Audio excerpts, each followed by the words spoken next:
Murder of a Minnesota lawmaker and her husband add to a growing list of political attacks in the United States, causing concern across the country and right here in Iowa.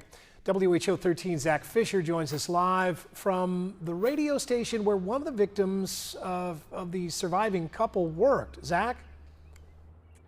That's right, Andy. So it's Yvette Hoffman. It's the wife of Minnesota Senator John Hoffman. She actually worked here back in the 90s when the senator was working here for Polk County. Now, the couple you could see in the photograph here, John was shot 9 times. Yvette was shot 8 early Saturday morning at their home, both surviving. The Hoffmans still have a lot of friends here locally. Now, Senator Hoffman actually helped establish the West Des Moines Democrats back in the day, where Yvette worked on the radio. Her on-air name was Kelly Fox.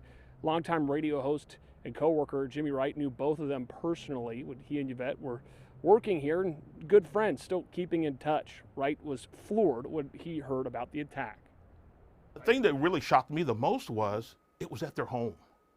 You know, at first when I heard about it, I'm thinking, okay, maybe it was at a rally or they were outside, they were at somewhere, you know, but no, at their home. And that was really alarming because, you know, it's like, where can you go to be safe now? She had a lot of people she knew that because of the radio, but he was laid back. John was laid back, but we hit it right off the bat. When I first met him, it was like, he hugged me, and we became friends right off the bat.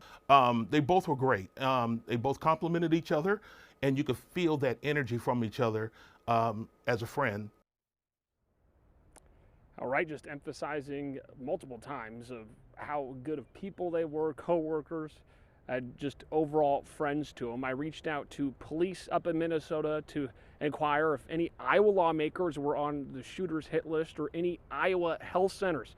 I was told that they couldn't confirm or deny that as the investigation is ongoing, but I was told that there were lawmakers from several different states on that list, and Iowa lawmakers here, Andy, just showing signs of support and condemning this type of political extremist violence that we've seen here over the last year. Yeah, I imagine we'll see more of that list coming up here shortly. Thank you, Zach.